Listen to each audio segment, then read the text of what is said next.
Материал для этого выпуска давно ждет своего часа.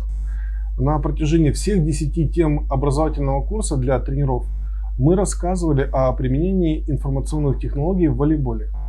А самое инновационное, интересное и захватывающее так и не показали, даже не намекнули. Хотя разговоры шли уже летом, когда довелось пообщаться с тренером Милана Роберто Пьяццо, применяющим эту новую технологию уже 3-й сезон подряд. Вероятно, технология долго бы оставалась модной игрушкой, если бы не ограничения на тренировочный процесс, связанные с пандемией COVID-19. Так о чем это мы? О виртуальной реальности, о настоящей 3D-технологии в волейболе. Но обо всем по порядку. Сознательно пропускаю использование 3D и VR технологий для просмотров матчей широким кругом болельщиков. НБА уже более 6 лет предоставляет эту услугу своим фанатам.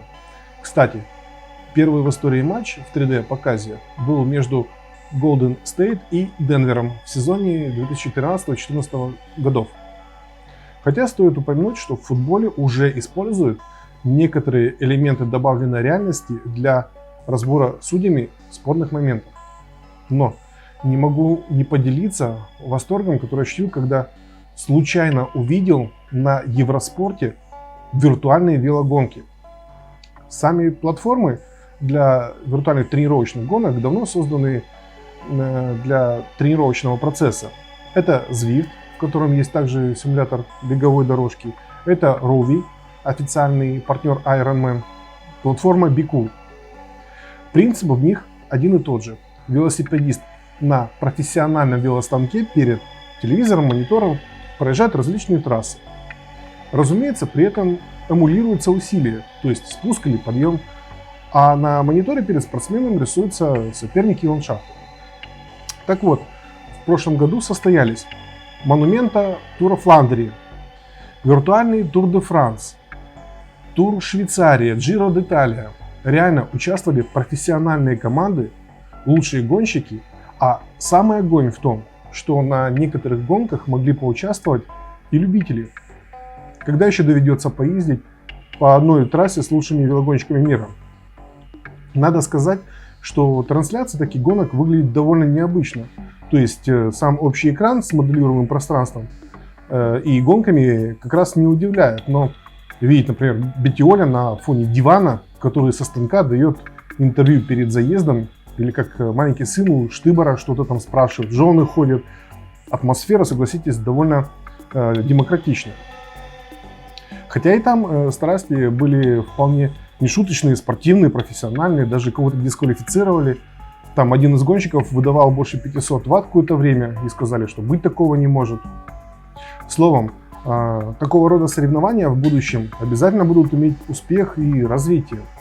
Но мы с вами вернемся обратно в реальную виртуальную реальность. Трудно сказать, с какого именно момента это началось, но мощный толчок в развитии придали доступные и удобные устройства отображения и позиционирования. Например, Oculus Rift, Samsung Gear VR или HTC Vive Pro.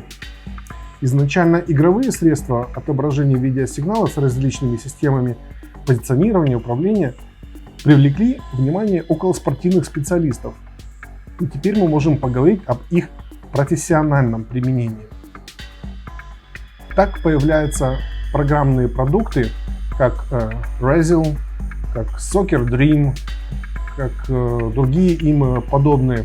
Я пересмотрел кучу рекламных видеороликов, перечитал много рекламных материалов, и в каждом из них эти технологии предлагаются как совершенно инновационные, прорывные, не имеющие аналогов, но конкретно тренировочного процесса в свободном доступе крайне мало.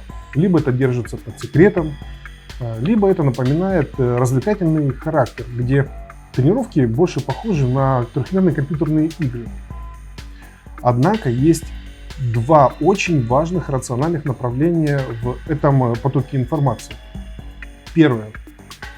Это тренировка скорости реакции в определенных условиях. тот случай, когда игроку нужно принять правильное решение в определенный момент. При помощи Virtual Reality технологий мы можем сколько угодно намоделировать таких ситуаций и дать тот тренировочный объем игроку, который в обычном режиме выполнить непросто. И по мере удешевления технологий, развития и широкого их применения в тренировках, это направление, несомненно, будет развиваться. К примеру, мы же пришли к использованию сервис-машин с той же целью. Попробуй организовать по 100 силовых подач в каждого из принимающих игроков за одну тренировку без использования пушки. Также система позволяет и прилично экономить. К примеру, в автоспорте можно смоделировать прохождение поворотов и различные режимы работы того же болида Формулы-1. Именно с этого технического вида спорта пошло развитие системы, которая применяется сейчас в волейболе.